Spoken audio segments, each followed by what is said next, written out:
ketika Rasulullah SAW pulang dari lawatannya, beliau pergi untuk qada hajat. Sahabat melihat ada seekor burung punya 2 anak, diambil anaknya.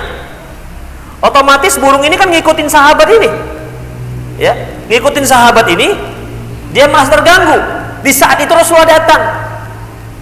Siapa yang mengganggu induk burung ini? Kami, Rasulullah. Balikkan anaknya. Kembalikan anaknya ke sarang. Jangan kalian ganggu. Begitu. Ya. Dan ingat, gak boleh bunuh sembarangan juga. Mentang-mentang baru beli senapang angin dari Medan, bawaannya sih ngokang aja. Udah, ada burung pipit. Rasanya kalau kena mati, puas sekali rasanya. Itu nggak boleh. Kalau Anda mau makan silahkan bunuh, bismillah bunuh. Tapi sekedar tembak-tembak aja nggak boleh. Nggak ada burung mangga orang. Apa gunanya? Nggak ada dalam Islam nih kalau diajarkan seperti itu. Kenapa? Perbuatan sia-sia. Silahkan nyawanya dikeluarkan dengan cara dibunuh. Bismillah. Tapi kalau dia mati kena, makan.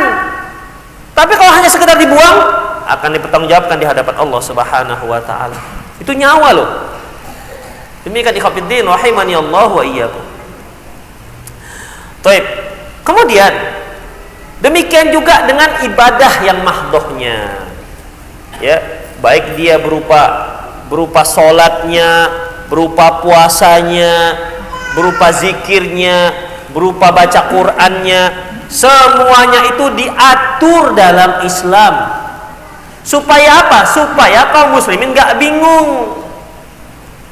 Ya, supaya gak bingung. Kalau tidak, atas dasar perasaan, nanti masing-masing orang akan punya perasaan yang berbeda-beda. Yang satu mau sholat subuh 4 rakaat, yang nanti sholat isyaknya aduh diskon lah, isak lagi capek. Macam banyak hal ikhwatiddin. Maka diaturlah dalam Islam.